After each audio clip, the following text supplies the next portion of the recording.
വീടുകളിൽ സാധാരണ കിച്ചൺ കഴിഞ്ഞ് കഴിഞ്ഞാൽ ഏറ്റവും കൂടുതൽ കാശ് ആൾക്കാർ ചിലവാക്കുന്ന ഒരു ഏരിയയാണ് ബാത്റൂം. ഇൻഎഫക്റ്റീവ്ലി അവസാനം വരുന്നത് സൂപ്പർവിഷനകത്താണ്. ഈ സാധനം പക്ക നോക്കി ചെയ്യിക്കണം. ഏതൊക്കെ രീതിയിലുള്ള പ്ലൈവുഡ് ഉണ്ട്, അതിൽ ഏതാണ് യൂസ് ചെയ്യേണ്ടത്, അങ്ങനെയൊക്കെ ഒരുപാടുണ്ട്. സെമിൻ്റെ കോസ്റ്റ്യൂങ്ങൾ പകുതിയും ക്രാക്സ് ആണ് കേട്ടോ.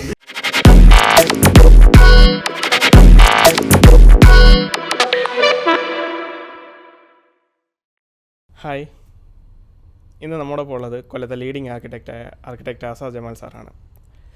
സാറിൻ്റെ ആർക്കിടെക്ചർ ജേണിയിലുള്ള ഇന്ന് വരെ സാർ കംപ്ലീറ്റ് ചെയ്തിട്ടുള്ള റെസിഡൻഷ്യൽ, കൊമേഴ്ഷ്യൽ, ഹോസ്പിറ്റാലിറ്റി പ്രോജക്റ്റുകളെ പറ്റിയും അതിൻ്റെ ഡീറ്റെയിലിങ്ങിനെ പറ്റിയും നമ്മളോടൊപ്പം ഷെയർ ചെയ്യുന്ന ഒരു പോഡ്കാസ്റ്റ് സീരീസാണ് നമ്മൾ സ്റ്റാർട്ട് ചെയ്യാൻ പോകുന്നത്. ഫൗണ്ടേഷൻസ് വിത്ത് ആർക്കിടെക്റ്റ് ആസാദ് ജമാൽ എന്നുള്ളൊരു പോഡ്കാസ്റ്റ് സീരീസാണ് നമ്മളിപ്പം സ്റ്റാർട്ട് ചെയ്യുന്നത്. നമുക്ക് സാറിൽ നിന്ന് തന്നെ ബാക്കി ഡീറ്റെയിൽ കേൾക്കാം. വളരെ അധികം സന്തോഷമുണ്ട്. എൻ്റെ ഏകദേശം 2003 മുതൽ ഞാൻ പ്രാക്ടീസ് തുടങ്ങിയതിന് ശേഷമുള്ള ഇത്രയും നാൾ 22 കൊല്ലത്തോളമായിട്ടുള്ള ഏകദേശം 3000 പരം പ്രൊജക്റ്റ് ചെയ്തതിൻ്റെ എക്സ്പീരിയൻസ് അതൊരു ബ്രോഡ്കാസ്റ്റ് സീരിയലായിട്ട് പോലെ ഇറക്കാൻ സാധിക്കുന്നതിൽ വളരെ സന്തോഷമുണ്ട്. നമ്മൾ ഇന്ന് സാറിനെ പോലെയുള്ളൊരു എക്സ്പീരിയൻസ് ആയിട്ടുള്ള ആർക്കിടെക്റ്റിനെ അടുത്ത് കിട്ടിയോണ്ട് ഞാൻ ചോദിക്കുകയാണ്, നമ്മൾ ഇന്ന് ഫ്രഷറായിട്ട് ഇറങ്ങുന്ന ആർക്കിടെക്ട്സ്, ഇപ്പം ഞാനായാലും എൻ്റെ ഫ്രണ്ട് സർക്കിളിലുള്ള മറ്റ് ആർക്കിടെക്ട്സ് ആയാലും ഫേസ് ചെയ്യുന്നൊരു മെയിൻ ഇഷ്യൂ ആണ് പണിഞ്ഞു കഴിഞ്ഞ വീടുകളുടെ റൂഫിനുണ്ടാകുന്ന ക്രാക്സ്, ലീക്സ് പോലുള്ള കാര്യങ്ങൾ. സാറിൻ്റെ ഭാഗത്തു നിന്ന് ഏത് രീതിയിലാണ് ഈ ഒരു സാധനത്തിനൊരു സൊല്യൂഷൻ കണ്ടെത്താറുള്ളത്? വളരെ വാലിഡായിട്ടുള്ളൊരു ക്വസ്റ്റ്യനാണ് സെബിൻ ചോദിച്ചത്. ഈ പണിഞ്ഞു കഴിഞ്ഞ വീടിൻ്റെ ഒരു ക്രാക്സ്, റൂഫ് ക്രാക്സ് എന്ന് പറഞ്ഞാൽ അതിന് 2-3 കാരണങ്ങളുണ്ട്. അതിൽ മെയിനായിട്ടൊന്ന് സ്ട്രക്ചറലായിട്ടുള്ള ഇഷ്യൂസാണ്. മീൻസ് അഡ്വക്കേറ്റുള്ള കമ്പി ഇല്ലാത്തത് കാരണം സെൻട്രലുകൊണ്ട് ഉള്ള ആ സ്ട്രക്ചറൽ ഇത് വരാറുണ്ട്. ദെൻ അടുത്ത ഏറ്റവും കൂടുതൽ നമ്മൾ കണ്ടുവരുന്ന അതുമല്ല, സ്ട്രക്ചറൽ ഓൾമോസ്റ്റ് സേഫ് ആയിരിക്കും. പക്ഷേ ഈ കോൺക്രീറ്റ് കാസ്റ്റിങ്ങിനകത്തുള്ള വർക്കിങ്ങിനകത്തുള്ള എക്സ്പീരിയൻസും അതിൻ്റെ ആ മെത്തേഡ് ഫോളോ ചെയ്യാത്തതാണ്. ഓക്കെ, അപ്പം കോൺക്രീറ്റ് പോർ ചെയ്യുന്നതിനൊരു മെത്തേഡുണ്ട്. ആ മെത്തേഡ് ചെയ്ത് അത് വൈബ്രേറ്റ് ചെയ്ത് അത് ലെവൽ ചെയ്ത് വരുന്ന ആ മെത്തേഡ് തന്നെ ഫോളോ ചെയ്യണം. അപ്പം ഇൻഎക്സ്പീരിയൻസ് ആയിട്ടുള്ള വർക്കേഴ്സ് അത് സൂപ്പർവിഷൻ ഇല്ലാതെ ചെയ്തത് കാരണമാണ് ഇങ്ങനെ ഒരു പ്രശ്നങ്ങൾ സാധാരണ കണ്ടുവരുന്നത്. ദെൻ വേറൊരു ഇഷ്യൂസ് എന്ന് പറഞ്ഞാൽ റൂഫിൽ വരുന്ന മെയിൻ ക്രാക്സിലൊന്നാണ് തെർമൽ ക്രാക്സ്, അതായത് ശ്രിങ്കേജ് ക്രാക്സ്. ഈ കോൺക്രീറ്റ് ചെയ്യുന്ന ദിവസം അത് നല്ലപോലെ ചൂടാണ് നമ്മുടെ നാട്ടിൽ. അപ്പം ടെമ്പറേച്ചർ നല്ലപോലെ കൂടുന്ന സമയത്ത് അതൊരു 4 ഇനിഷ്യൽ സെറ്റിംഗ് ടൈം എന്ന് പറയുന്ന ഒരു പീരീഡ് ഉണ്ട് കോൺക്രീറ്റിൻ്റെ. അത് ക്യൂറിംഗ് ടൈമാണോ ഇനിഷ്യൽ സെറ്റിംഗ് ടൈം എന്ന് പറയുന്നത്? ക്യൂറിംഗ് ടൈം അല്ല, കോൺക്രീറ്റ് പോർ ചെയ്ത് കഴിഞ്ഞിട്ട് ശേഷം അതിൻ്റെ ഒരു ഇനിഷ്യൽ സെറ്റിംഗ് ഉണ്ട്. എന്ന് പറഞ്ഞാൽ കോൺക്രീറ്റ് ജസ്റ്റ് ഒന്ന് കട്ടിയാവുന്നൊരു സമയം. ഈ ഒരു ഇനിഷ്യൽ സെറ്റിംഗ് ടൈമിനകത്താണ് എപ്പോഴും ക്രാക്സ് വരുന്നത്. ആ സമയത്തുള്ള നമ്മുടെ അന്തരീക്ഷ ചൂടിനെ അത് ഡിപ്പെൻഡാണ് മെയിനായിട്ട്. അപ്പം അതിനെ പക്കാട്ട് ചെയ്ത് പോയെങ്കിൽ മാത്രമേ അത് സോൾവ് ചെയ്യാൻ പറ്റത്തുള്ളൂ. അതിന് 2-3 മെത്തേഡ്സ് ഉണ്ട്. ഒന്ന്, എല്ലാ കമ്പനികളിലും എല്ലാവരും പ്രിഫർ ചെയ്യുന്നൊരു മെത്തേഡ് എന്ന് പറഞ്ഞാൽ കോൺക്രീറ്റ് ചെയ്ത് കഴിഞ്ഞ് ലെവലിങ് കഴിഞ്ഞതിന് ശേഷം ആ ക്രീഡ് വാട്ടർ ഉണ്ട്, അതിൻ്റെ മേൽ ക്രീഡ് വാട്ടർ ബ്ലീഡിങ് സിമെൻറ്റ് വരും മേളിൽ. അത് ജസ്റ്റ് ഉണങ്ങുമ്പം തന്നെ അതിൻ്റെ മേളിൽ നമ്മളൊരു പോളിത്തീൻ ഷീറ്റ് കൊണ്ട് കവർ ചെയ്യണം. ഈ കവർ ചെയ്ത് കഴിഞ്ഞാൽ ഇതിൽ നിന്ന് ചൂട് മുന്നോട്ട് വന്ന് അത് മോളിക്യൂൾസായിട്ട് നേരെ താഴോട്ട് വന്ന് അതൊരു അതിനകത്തൊരു സെൽഫ് ക്യൂറിങ് സസ്റ്റൈനബിൾ സിസ്റ്റം ഉണ്ടാവും, അന്തരീക്ഷമായിട്ട് യാതൊരു ബന്ധമില്ലാതെ. ഇത് ചെയ്യാതെ പോകുന്ന കോൺക്രീറ്റുകൾക്കാണ് മെയിനായിട്ട് ഈ തെർമൽ ക്രാക്സ് വരുന്നത്. തെർമൽ ക്രാക്സ് വരുമ്പോഴത്തേക്ക് ഈ കോൺക്രീറ്റാണ് അത് ചൂടടിക്കുമ്പം അത് ചുരുങ്ങുന്നതനുസരിച്ച് അത് വെറിക്കും. അതാണ് ഇതിനകത്ത് നോർമലി സംഭവിക്കുന്നത്. അതാണ് ക്രാക്സ് ആയിട്ട് നമ്മൾ കാണുന്നത്. മൂന്നാമത് വേറൊരു റീസണാണ് അഡ്വക്കേറ്റായിട്ടുള്ള വൈബ്രേറ്റിങ്ങിനകത്തത്. ഈ വൈബ്രേറ്റിംഗ് കോൺക്രീറ്റ് ഇടുന്ന സ്പീഡ് അനുസരിച്ച് വൈബ്രേറ്റ് ചെയ്ത് പോകണം. അപ്പം നമ്മളത് സൂപ്പർവിഷനാണ് അതിൻ്റെ മെയിൻ കാര്യം എന്ന് പറഞ്ഞാൽ. സൂപ്പർവിഷൻ ഉള്ളിടത്ത് അവർ സൂപ്പർവൈസർ നിന്ന് കോൺക്രീറ്റ് ചെയ്ത് വൈബ്രേറ്റ് ചെയ്യുന്ന ഓരോ പോയിൻ്റ് ബൈ പോയിൻ്റായിട്ട് നോക്കി പോയിട്ട് ലെവൽ ചെയ്യും.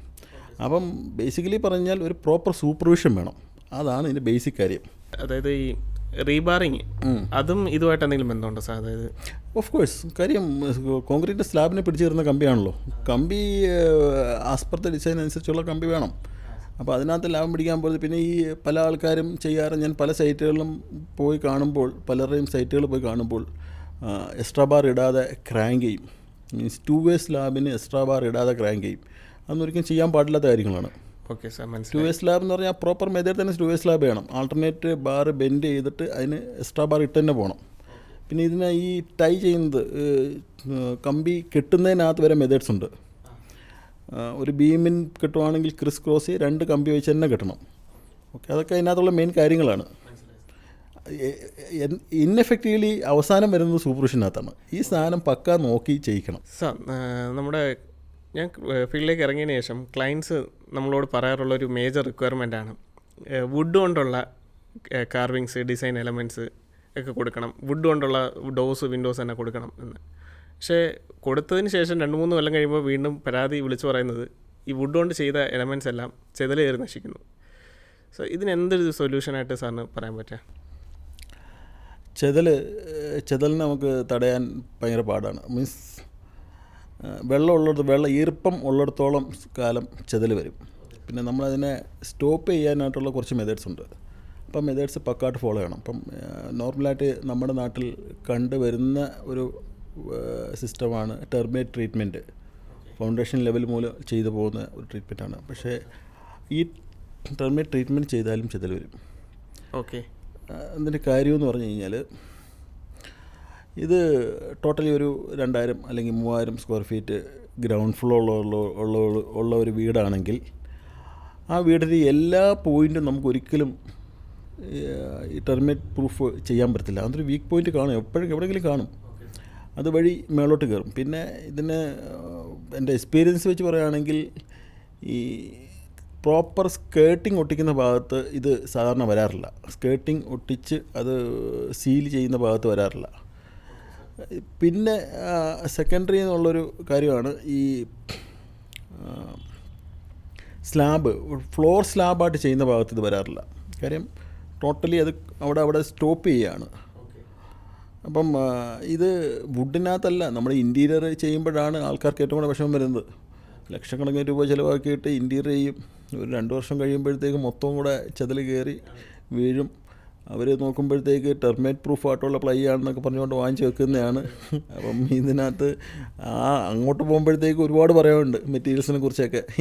ഈ പ്ലൈവുഡിൻ്റെ ഡിവിഷൻ, ഏതൊക്കെ രീതിയിലുള്ള പ്ലൈവുഡ് ഉണ്ട്, അതിൽ ഏതാണ് യൂസ് ചെയ്യേണ്ടത്, അങ്ങനെയൊക്കെ ഒരുപാടുണ്ട്. ആ ഡിവിഷനിലൊക്കെ നോക്കിയൊക്കെ ചെയ്യണത്. ഓക്കെ സാർ, അപ്പം സാർ പറഞ്ഞു വരുന്നത് ഈ ട്രീറ്റ്മെൻറ്റ് തുടങ്ങുന്നെങ്കിൽ ഫൗണ്ടേഷൻ മുതൽ തന്നെ ഈ ഒരു ട്രീറ്റ്മെൻറ്റ് സ്റ്റാർട്ട് ചെയ്യണം എന്നാണ്? യാ, ഓഫ് കോഴ്സ്.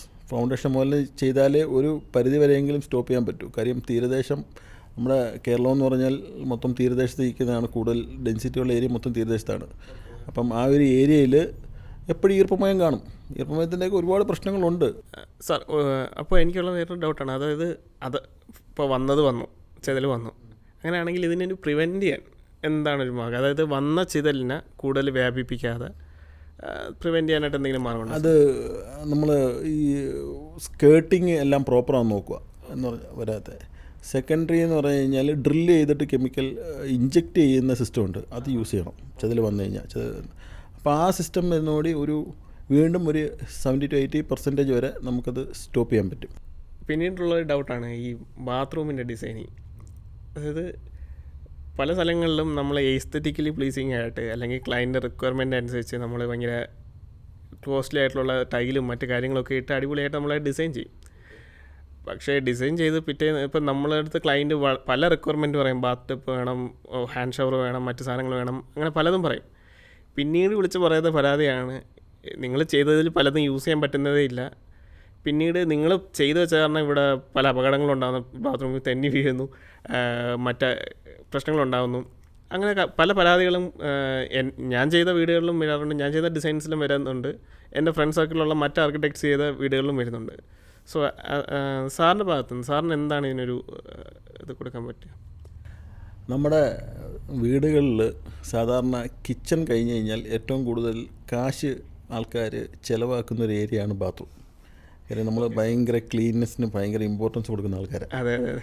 ഓക്കെ, അപ്പം ഒരു ബാത്റൂം ഡിസൈൻ ചെയ്യുമ്പോഴത്തേക്ക് അത് ഭയങ്കര രസമാണ് ഡിസൈൻ ചെയ്യാൻ. അതെ, എന്ന് പറഞ്ഞാൽ അത് ലെഡ്ജസ് ഉണ്ടാക്കും, നമ്മൾ നിഷസ് ഉണ്ടാക്കും, തന്നെ ഞങ്ങൾ മിക്കവാറും എല്ലാ പ്രൊജക്റ്റുകളും ചെയ്തതെന്ന് പറഞ്ഞാൽ ഷവറൊക്കെ സീലിങ്ങിലായിരിക്കും.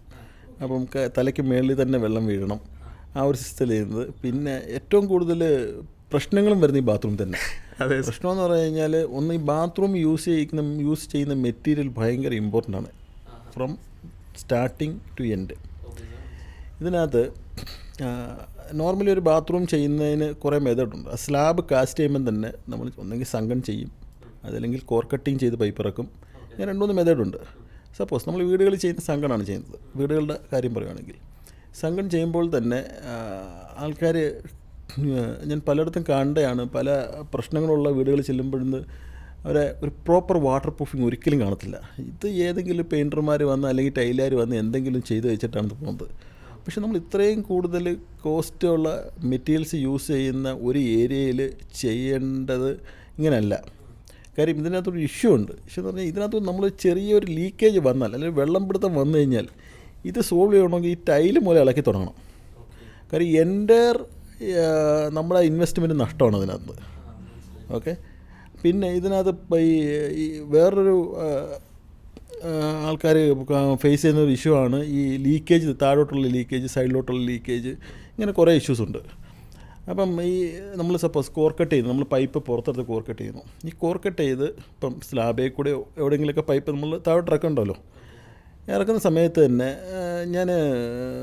നമ്മൾ അതിനൊരു പ്രോപ്പർ മെത്തേഡുണ്ട്. ഇപ്പോൾ ഒരു കോർ കട്ട് ചെയ്യുന്ന മെത്തേഡിൽ എന്ന് പറഞ്ഞാൽ താഴെ പൈപ്പ് ഇറക്കിയതിന് ശേഷം താഴെ പ്ലൈ ഇട്ട് ക്ലോസ് ചെയ്യുക, ഒരു 50% കോൺക്രീറ്റ് ചെയ്യുക, അതിൻ്റെ മേളിൽ ഫില്ല് ചെയ്യുന്നത് നോൺ ശ്രിങ്കേജ് സിമെൻറ്റ് എന്ന് പറഞ്ഞ മെറ്റീരിയലായിരിക്കണം.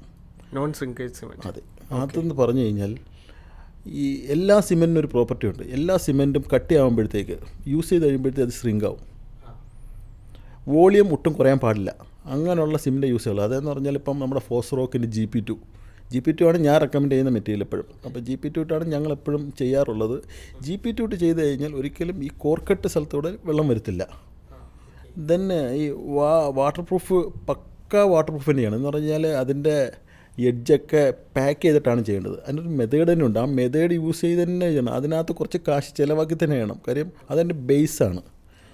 പിന്നെ ഈ തെന്നി വീഴെന്ന് പറയുന്നത് അതിനകത്ത് 2-3 കാര്യമുണ്ട്. അപ്പം ഒന്ന്, ബാത്റൂം എപ്പോഴും 2ആയിട്ടാണ് ചെയ്യുന്നത്. ഒന്ന് വെറ്റ് ഏരിയ, ഒന്ന് ഡ്രൈ ഏരിയ. അപ്പം വെറ്റ് ഏരിയ ആയിട്ട് തന്നെ സ്പെസിഫൈ ചെയ്യണം. പിന്നെ ഇതിനകത്ത് ഫ്ലോർ യൂസ് ചെയ്യുന്ന ടൈല് റസ്റ്റിക് ആയിരിക്കണം. അത് മാറ്റോ റസ്റ്റിക്കോ ചെയ്തത് നോൺ സ്ലിപ്പറി ആയിട്ടുള്ള ടൈൽസ് തന്നെ യൂസ് ചെയ്യണം. ഇച്ചിരി റസ്റ്റിക്ക് കൂടിയുമ്പോണ്ട് കുഴപ്പമൊന്നുമില്ല. ഇപ്പോൾ ആരോഗ്യമാണല്ലോ മെയിൻ കാര്യം. വീണ് കഴിഞ്ഞ് കഴിഞ്ഞാൽ പോയി. സാർ, ഒരു ഡൗട്ട്. ഈ വാട്ടർ പ്രൂഫിങ് നമ്മൾ ചെയ്യുമല്ലോ, ചെയ്യുമ്പം ഈ എഡ്ജസ് കർവ് ചെയ്തിട്ടായിരിക്കുമല്ലോ വാട്ടർ പ്രൂഫിങ് എപ്പോഴും? അതെ, പാക്ക് ചെയ്യണം. എഡ്ജ് പാക്കിംഗ് എന്ന് പറയും. അങ്ങനെ വരുന്ന സാഹചര്യങ്ങളിൽ ഈ ടൈല് വെക്കുന്നത് ഒരു ബുദ്ധിമുട്ടായി വരാറില്ല?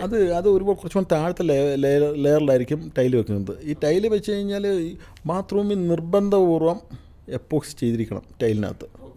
അതൊരു മസ്റ്റ് തിങ്ങാണ്. എപ്പോക്സി അങ്ങനെ ബാത്റൂമിൽ എപ്പോഴും വെള്ളം കിടക്കുന്നതാണ്.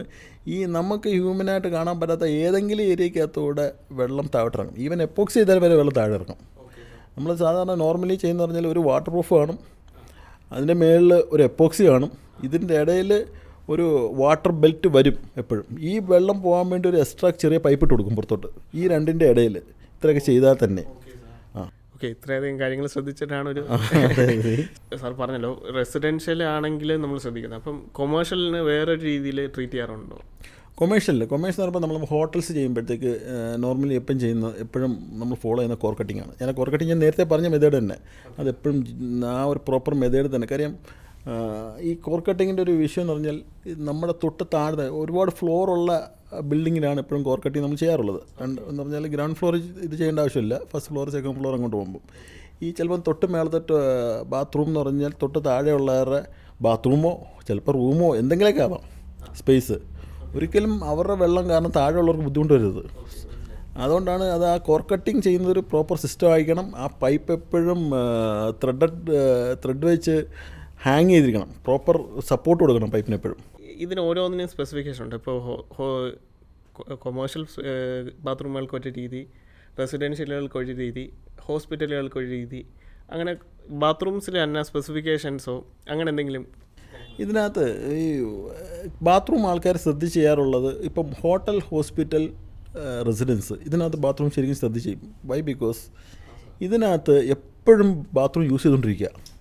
കൊമേഴ്ഷ്യൽ എന്ന് പറയുമ്പോഴത്തേക്ക് അവർ അത്ര ഇമ്പോർട്ടൻസ് കൊടുക്കില്ല. ഒരു ഏതെങ്കിലും ഒരു ഏരിയയിൽ കുറച്ച് ടോയ്ലറ്റ്സ് അടുപ്പിച്ച് വരുന്നു, ആ ഒരു ഏരിയ മാത്രം ട്രീറ്റ് ചെയ്താൽ മതി എന്നുള്ള രീതിയിലാണ്. ഹോട്ടലാകുമ്പോഴത്തേക്ക് ഓരോ റൂമിനും അറ്റാച്ച്ഡ് ബാത്റൂം വരികയാണ്. അപ്പം അത് ഫ്ലോർ ബൈ ഫ്ലോറായിട്ട് ഇങ്ങനെ ഓരോ റിപ്പീറ്റായിട്ട് വരികയാണ്. അപ്പം അത് നമ്മൾ നല്ലപോലെ നോക്കി ചെയ്യണം. ഹോസ്പിറ്റൽ എന്ന് പറഞ്ഞാൽ എപ്പോഴും വെള്ളം യൂസാണിത്. ഈ സർവീസ് എന്ന് പറയുന്ന സംഭവം എന്ന് പറഞ്ഞാൽ ഇലക്ട്രിക്കൽ ആൻഡ് പ്ലംബിങ് എല്ലാ ഹോസ്പിറ്റാലിറ്റി പ്രൊജക്റ്റുകളിലും വളരെ ഇമ്പോർട്ടൻ്റ് ആണ്. വളരെ ഇമ്പോർട്ടൻ്റ് എന്ന് പറഞ്ഞാൽ ഈ ഹോസ്പിറ്റൽ റണ്ണായിക്കൊണ്ടിരിക്കുന്ന ഹോസ്പിറ്റൽസും റണ്ണായിക്കൊണ്ടിരിക്കുന്ന ഹോട്ടലിലും അവർ റണ്ണിങ് കണ്ടീഷനിൽ ഫേസ് ചെയ്യുന്ന ഏറ്റവും കൂടുതൽ ഇഷ്യൂസ് ഈ 2 ഐറ്റംസ് ആയിരിക്കും എപ്പോഴും. ഓക്കെ, ഈ ഒരു ബാത്റൂമിൻ്റെ ഐറ്റംസിനാണ്. ബാത്റൂമിൻ്റെ വേസ്റ്റ് വാട്ടറും അതിൻ്റെ ട്രീറ്റ്മെൻറ്റും പിന്നെ അതിനകത്ത് വെള്ളം വരത്തില്ല, അത് ലീക്കാവുന്നത് അപ്പുറത്ത് പിടിക്കുന്നു ഇപ്പുറത്ത് പിടിക്കുന്നു, അങ്ങനെയുള്ള പ്രശ്നങ്ങളാണ് മൊത്തം വരുന്നത്. ഇപ്പോൾ ഹോസ്പിറ്റലുകളാണ് ഏറ്റവും കൂടുതൽ ബാത്റൂമുകൾ യൂസ് ചെയ്യുന്നതും ഏറ്റവും കൂടുതൽ ഇഷ്യൂ വരുന്നതും. ഇതിന് അതായത് നമ്മൾ സെപ്റ്റിക് ടാങ്ക് അല്ലെങ്കിൽ സ്റ്റോറേജ് ടാങ്ക് ഇത് ഹോസ്പിറ്റലുകൾ ചെയ്യുമ്പോഴോ അല്ലെങ്കിൽ വീടുകൾ ചെയ്യുമ്പോഴും തമ്മിൽ നമ്മൾ അത്രയും എന്തൊക്കെ രീതിയിലാണ് ഇതിനെ ഒന്ന് ട്രീറ്റ് ചെയ്യാനായിട്ട്? സെപ്റ്റിക് ടാങ്ക് എന്ന് പറഞ്ഞ കൺസെപ്റ്റ് വീടുകൾക്ക് മാത്രമേ ഉള്ളൂ ആക്ച്വലി. പിന്നെ ചെറിയ ചെറിയ കൊമേഴ്ഷ്യൽ ബിൽഡിംഗ് മാത്രമേ ഉള്ളൂ. ബാക്കിയുള്ളതെന്ന് പറഞ്ഞാൽ സിവേജ് ട്രീറ്റ്മെൻറ്റ് STP യൂസ് ചെയ്യണം. അത് മസ്റ്റാണ്. STP ഇല്ലാതെ ഒന്നും കൺട്രോൾ ചെയ്യാൻ പറ്റത്തില്ല. അതിനകത്ത് തന്നെ നമ്മൾ വെള്ളം റീയൂസ് ചെയ്യുന്ന സിസ്റ്റമൊക്കെ യൂസ് ചെയ്യും. വലിയ പ്രൊജക്റ്റുകളെല്ലാം വെള്ളം റീയൂസ് ചെയ്യും. വെള്ളം ഇതിൽ നിന്ന് വരുന്ന വേസ്റ്റ് വെള്ളം STPയിൽ നിന്ന് അത് ക്ലിയറായിട്ട് എടുത്തിട്ട് അത് ചെടികൾ ലാൻഡ്സ്കേപ്പിന് തന്നെ പല രാജ്യങ്ങളിലും ഫ്ലഷിനകത്ത് യൂസ് ചെയ്യുന്നുണ്ട്. ക്ലോസറ്റ് ഫ്ലഷിനകത്ത് വീണ്ടും വരുന്ന ആ വെള്ളം തന്നെ ഫ്ലഷ് ടാങ്കിലേക്ക് തിരിച്ചു വരുന്നത്. ഈ വോൾ ക്രാക്സ് നമ്മൾ പണിഞ്ഞ് കഴിഞ്ഞ വീട് ഒരു 3-4 ചിലത് 3-4 മാസങ്ങൾക്കുള്ളിൽ തന്നെ കാണും. പണിഞ്ഞ് കഴിഞ്ഞ് നമ്മൾ പെയിൻറ്റ് ചെയ്യുന്നില്ല, അതിന് മുന്നേ തന്നെ വോൾ ക്രാക്സ് അതിനകത്ത് വീഴുന്നതായിട്ട് കാണും. അതിനെന്താണ് സർവീസ് സൊല്യൂഷൻ? അത് സെമിൻ്റെ കോസ്റ്റ്യൂങ്ങൾ പകുതിയും ക്രാക്സ് ആണ് കേട്ടോ. ഇതിനകത്ത് ഈ ക്രാക്സ് വാൾ ക്രാക്സ് എന്നിപ്പോൾ പറഞ്ഞ കാര്യം, അത് പണ്ട് ആൾക്കാർ വീട് ചെയ്യുമ്പോഴത്തേക്ക് പെയിൻ്റ് അടിക്കത്തില്ല 6 മാസത്തേക്ക്. വീടൊക്കെ പണി കഴിഞ്ഞിട്ട് വിട്ടിട്ട് ഒരു 6 മാസം ഒരു കൊല്ലം കഴിയുമ്പോഴാണ് അവർ പിന്നെ അവർ വെള്ളം അടിച്ചെടുത്തേ ഉള്ളൂ, വൈറ്റ് വാഷ് ചെയ്തെടുത്തേ ഉള്ളൂ. ഇപ്പോൾ സിമിങ് കാണാണെന്നില്ല ഈ കാലഘട്ടത്തിലെ പഴയ കാലഘട്ടത്തിൽ. അതിന് സ്പെസിഫൈഡ് റീസൺ ഉണ്ട്. എന്ന് പറഞ്ഞാൽ നമ്മൾ ഒരു ലോഡ് എടുത്ത് ഒരു ഭൂമിയിലോട്ട് കൊടുക്കുകയാണ്. ഒരു വീട് വെക്കുക എന്ന് പറഞ്ഞാൽ ഒരു വലിയ ലോഡ് കൊണ്ടുവന്ന് ഒരു വെയിറ്റ് കൊണ്ടുവന്ന് ഭൂമിയിലോട്ട് വെക്കുകയാണ്. ഈ ഭൂമിയുടെ എല്ലാ മണ്ണിൻ്റെ ഓരോ പോയിൻ്റ് തമ്മിൽ വ്യത്യാസമുണ്ട്. ഓരോ പോയിൻ്റുകൾ തമ്മിൽ വ്യത്യാസമുണ്ട്. ഈ ഓരോ ലോഡ് എടുത്ത് കൊടുക്കുമ്പോഴത്തേക്ക് ഇതങ്ങോട്ട് സെറ്റിൽ ചെയ്യുമ്പോൾ വീക്ക് പോയിൻറ്റും അല്ലാത്ത പോയിൻറ്റും എല്ലാം സെറ്റിൽ ചെയ്യും. അത് വെള്ളം കൂടുതലുള്ള ഭൂമിയോ കാണും, വാട്ടർ ലെവൽ കൂടുതലുള്ള ഏരിയ കാണും, കുറച്ച് ഏരിയയിൽ ഇച്ചിരി നനവ് കുറഞ്ഞുള്ള ഏരിയ കാണും, മണ്ണ് കാണും. മണ്ണിൻ്റെ കണ്ടീഷൻ ഓരോരുത്തർ വ്യത്യാസമായിരിക്കും. അപ്പം ലാൻഡ് ഡിഫറെൻ്റ് ആയിരിക്കും എപ്പോഴും. ലാൻഡിൻ്റെ സോയിൽ കണ്ടീഷൻ ഡിഫറെൻ്റ് ആണ്. അപ്പോൾ നമ്മളൊരു വീട് ചെയ്യുകയെന്ന് പറഞ്ഞാൽ ഒരു ലോഡ് അങ്ങോട്ട് ഇമ്പോസ് ചെയ്യുകയെന്നാണ് അർത്ഥം. ഇത് കുറച്ച് നാൾ എന്ന് പറഞ്ഞാൽ ഒരു സീസണൊക്കെ കഴിയുമ്പോൾ, ഒരു മഴയുടെ സീസണൊക്കെ കഴിയുമ്പോഴത്തേക്ക് ഇതൊന്ന് സെറ്റിലാവും. എല്ലാം ഗ്യാപ്പൊക്കെ ഒന്ന് ഫില്ല് ചെയ്ത് സെറ്റിലാകുമ്പോൾ ഇതൊന്ന് സെറ്റിൽ ആവും. സെറ്റിൽ എന്ന് പറഞ്ഞാൽ ഒന്ന് ഇരിക്കും. അതാണ് ഞാൻ ഉദ്ദേശിച്ചത്. ഈ ഇരിക്കുന്നതിൻ്റെ എഫക്റ്റാണ് നമ്മൾ വാൾ ക്രാക്സ് ആയിട്ടാണ് കാണുന്നത്. അപ്പോൾ ഇത് തടയാൻ വേണ്ടിയാണ് പ്ലിന്ത് ബീമിൻ്റെ സിസ്റ്റമൊക്കെ സ്ട്രോങ് ആയിട്ട് ചെയ്ത് കഴിഞ്ഞാൽ ഈ സെറ്റിൽമെൻറ്റ് ക്രാക്സ് ഒരു പരിധി വരെയൊക്കെ ഇല്ലാതാവും. ദെൻ അത് കഴിഞ്ഞതിന് ശേഷം സിൽ ലെവലും ലിൻഡൽ ലെവലും ഉണ്ട് നമുക്ക്. ഇപ്പം നമ്മൾ വിൻഡോസ് ചെയ്യുമ്പോഴത്തേക്ക് ജനലിൻ്റെ താഴെ ബീം കൊടുക്കുന്ന സിസ്റ്റം ഉണ്ട്. ലിൻഡൽ ഒരു ബെൽറ്റ് കൊടുക്കും ജനലിൻ്റെ താഴെ. പല ആൾക്കാരും കൊടുക്കാറില്ല. പിന്നെ ഒരു ഇച്ചിരി റേറ്റൊക്കെ ഉള്ള ആൾക്കാരൊക്കെ നല്ല എക്സ്പെൻസീവായിട്ടൊക്കെ ചെയ്യുന്ന ആൾക്കാർ മാത്രമേ ഉള്ളൂ ഈ ജനലിൻ്റെ താഴെ ഒരു ഇത് കൊടുക്കുന്നത്. ജനലിൻ്റെ താഴെ നമ്മളൊരു ബെൽറ്റ് കൊടുക്കാറുണ്ട്, ജനലിൻ്റെ മേളിൽ ഒരു ലിൻഡലും കൊടുക്കാറുണ്ട്. അപ്പം ഈ ലിൻഡൽ ഇത് ലോഡിൻ്റെ അനുസരിച്ച് ഇപ്പം വലിയ സ്പാനുള്ള ഒരു വിൻഡോ ആണെങ്കിൽ അതിൻ്റെ ലിൻഡൽ ബീമായിട്ട് തന്നെ ചെയ്യുന്ന സിസ്റ്റം ഉണ്ട്. എന്ന് പറഞ്ഞാൽ അത് ഡിപ്പെൻഡ് അപ്പോൾ സ്പാൻ നമ്മൾ ഡിസൈൻ ചെയ്യണം, എത്ര സ്പാൻ അനുസരിച്ച്. ദെൻ വീണ്ടും നമുക്ക് കാണാൻ പറ്റുന്ന ക്രാക്കാണ് ഈ വിൻഡോയുടെ കോർണറിൽ നിന്ന് മേപ്പോട്ട് പോകുന്ന ക്രാക്കുണ്ട്. ആ ക്രാക്ക് എന്ന് പറഞ്ഞു കഴിഞ്ഞാൽ നമ്മൾ മേളിൽ നിന്ന് ലോഡ് ഇങ്ങനെ കൊടുക്കുകയാണ്. വിൻഡോയ്ക്കകത്തോടെ ലോഡ് താഴോട്ട് പോകത്തില്ല, മറ്റേ ഭാഗത്തോടെ ലോഡ് താഴോട്ട് പോകും. താഴോട്ട് പോകുമ്പോഴത്തേക്ക് ആ ഭാഗം ചെറുതായിട്ടൊന്ന് ഇരിക്കും. ആ ഇരിക്കുന്നതാണ് ആ കോർണർ ക്രാക്ക് വരുന്നത്. ഈ കോർണർ ക്രാക്ക് നല്ലൊരു ഒഴിവാക്കാൻ വേണ്ടി താഴത്തെ ലിൻഡലും മേളത്തെ ലിൻഡലും സ്ട്രോങ് ആയാൽ മതി. പ്ലിന്ത് ബീം കൂടെ സ്ട്രോങ് ആയിക്കഴിഞ്ഞാൽ ഇതൊരു യൂണിഫോം ലോഡായിട്ട് മാറും. മൊത്തം ഏരിയ ഒരേപോലെ ആക്ട് ചെയ്യും. ചിലർ പറഞ്ഞു കേട്ടിട്ടുണ്ട് ഈ ക്യാപ്പിലറി റേസ് കാരണം ഭിത്തിയിലേക്ക് വെള്ളം കയറിയിട്ടും ഈ ഒരു ഈർപ്പം കൊണ്ടും ഈ ഒരു ഇഷ്യൂസ്. ക്യാപ്പിലറി റൈസ് എന്ന് പറഞ്ഞു കഴിഞ്ഞാൽ കേരളത്തിൻ്റെ ഒരു വലിയ പ്രശ്നമാണ് കേരളത്തിലുള്ള വീടുകളുടെ. എന്ന് പറഞ്ഞാൽ നമ്മൾ പല വലിയ എക്സ്പെൻസീവായിട്ടുള്ള വീടുകളും എക്സ്പെൻസ് ഇല്ലാത്ത വീടുകളും എല്ലാം ചെയ്ത് കഴിഞ്ഞിട്ട് ആൾക്കാർ ഒരു വർഷം കഴിയുമ്പോഴത്തേക്ക് താഴെ സ്കേർട്ടിങ്ങിൻ്റെ മേളിൽ മൊത്തം പുള്ളി ഇളകി വരും. ഇത് പണ്ടുള്ള എല്ലാ വീടുകൾക്കും ഉണ്ടായിരുന്നു.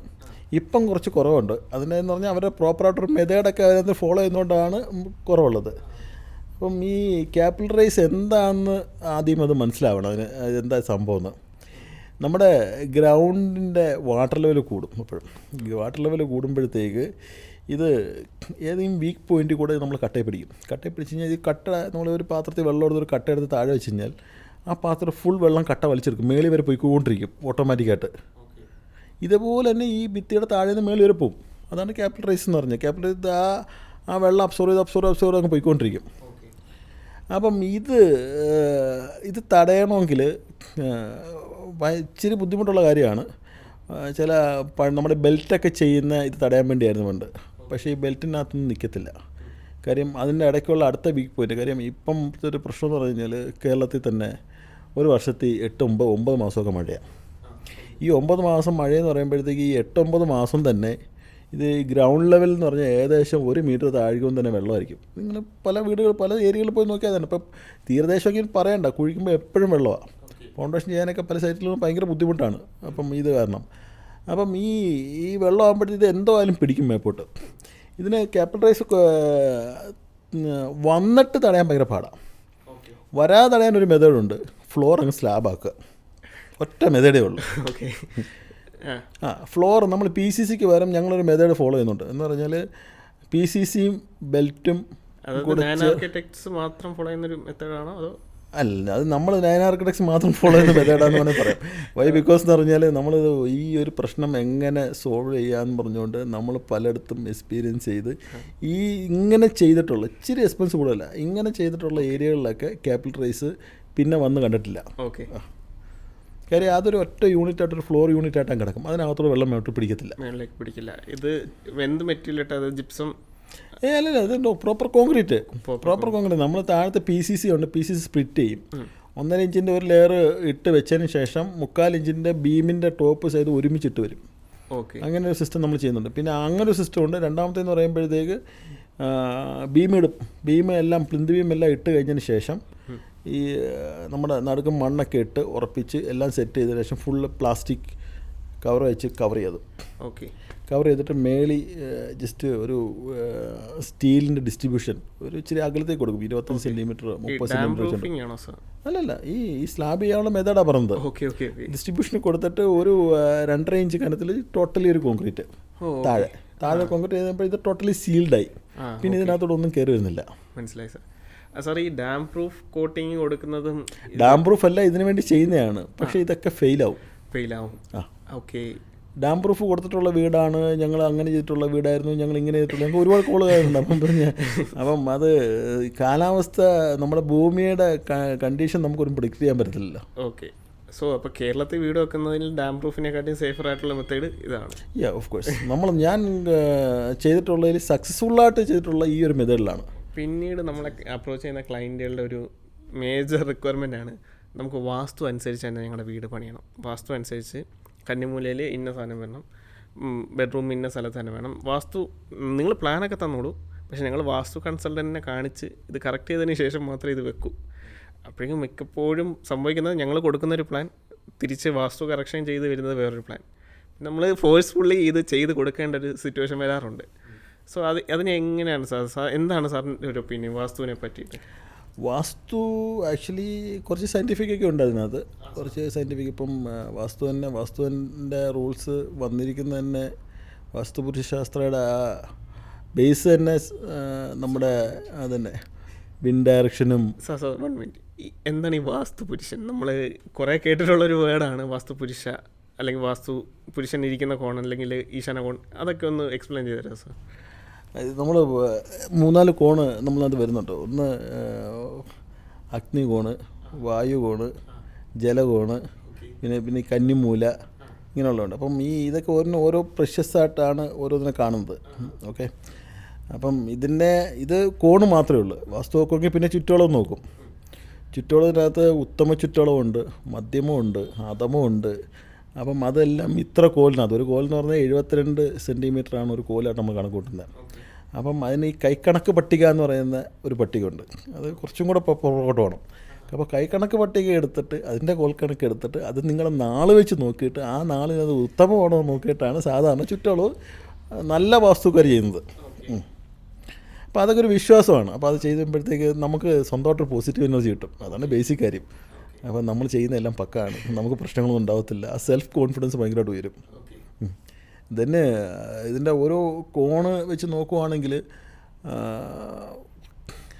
കിച്ചൺ എപ്പോഴും അഗ്നി കൊണ്ട് വരുന്നുണ്ട് എന്ന് പറഞ്ഞാൽ ഒന്നെങ്കിൽ ഈസ്റ്റ് ഡയറക്ഷനിലായിട്ടാണ് കിച്ചൺ എപ്പോഴും ഇവിടെ പ്ലേസ് ചെയ്യുന്നത്. തന്നെ കന്നിമൂലയിൽ എപ്പോഴും ബെഡ്റൂം ചെയ്യും, ടോയ്ലറ്റ് വരാതെ നോക്കും. അപ്പം അതിനൊക്കെ ഒരു സയൻറ്റിഫിക് റീസൺസ് ഉണ്ട്. ഞാൻ അധികം അങ്ങോട്ട് പറയുന്നില്ല അതിൻ്റെ കാര്യം. എന്താണ് ഒരു സയൻറ്റിഫിക് റീസൺ? സയൻറ്റിഫിക് പറഞ്ഞാൽ അതിൻ്റെ വിൻഡ് ഡയറക്ഷൻ, അങ്ങനെ കുറേ കാര്യങ്ങൾ. ഇപ്പോൾ രാവിലത്തെ സൂര്യപ്രകാശം കിട്ടാൻ വേണ്ടിയാണ് കിച്ചണ് രാവിലെ വർക്ക് ചെയ്ത് തുടങ്ങുന്ന കിച്ചണാണല്ലോ. അപ്പോൾ എല്ലാവരും അവിടെ നിൽക്കുമ്പോഴത്തേക്ക് അതിൻ്റെ സൂര്യപ്രകാശത്തിൻ്റെ ആ വൈറ്റമിൻ ഇയോ ഒക്കെ കിട്ടുന്ന. സാറ് ഒരു ഡിസൈൻ ചെയ്യുമ്പം ഇതിൻ്റെ വാസ്തുവിൻ്റെ കൺസിഡറേഷൻസ് എടുക്കാറുണ്ടോ അതോ സയൻറ്റിഫിക് ആയിട്ടുള്ള? ഇല്ല, നമ്മൾ ക്ലയൻറ്റിന് സ്പെസിഫൈഡ് റിക്വയർമെൻറ്റ് ഉണ്ടെങ്കിൽ ഞാൻ നോക്കാറുണ്ട്. പിന്നെ നമുക്ക് പിന്നെ ഇപ്പോൾ വാസ്തു നോക്കുന്ന ഒരു ടാസ്ക് ഒന്നുമല്ല. ബിക്കോസ് ഏകദേശം ഒരു 2500 വീടുകൾ ചെയ്ത് കഴിഞ്ഞു. അപ്പോൾ പിന്നെ അതിനകത്ത് ഇതൊക്കെ സിമ്പിൾ കാര്യങ്ങൾ. വാസ്തു ശാസ്ത്രജ്ഞനാണ്. ഇന്ന് കേരളത്തിൽ വീട് വെക്കുമ്പോൾ മേജറായിട്ട് കണ്ടുവരുന്ന കുറേ മേജർ പ്രശ്നങ്ങളുടെ ഒരു സൊല്യൂഷനാണെന്ന് സാറ് നമ്മളോട് ഷെയർ ചെയ്യുന്നത്. വളരെ വാല്യുബിൾ ആയിട്ടുള്ളൊരു ഇൻഫർമേഷൻസാണ് സാറ് നമുക്ക് ഇന്ന് തന്നിട്ടുണ്ടായിരുന്നത്. സോ ഫൗണ്ടേഷൻസ് വിത്ത് ആർക്കിടെക്ട് ആസാ ജമാൽ എന്നുള്ള ഈ സീരീസ് ഇനിയും തുടരും. ഇതുപോലുള്ള ഡൗട്ടുകളും അതിന് വേണ്ട വാല്യുബിൾ ആയിട്ടുള്ള സൊല്യൂഷൻസും സാറിൻ്റെ ഭാഗത്തുനിന്ന് ഇനിയും നമുക്ക് പ്രതീക്ഷിക്കാം. Thank you sir.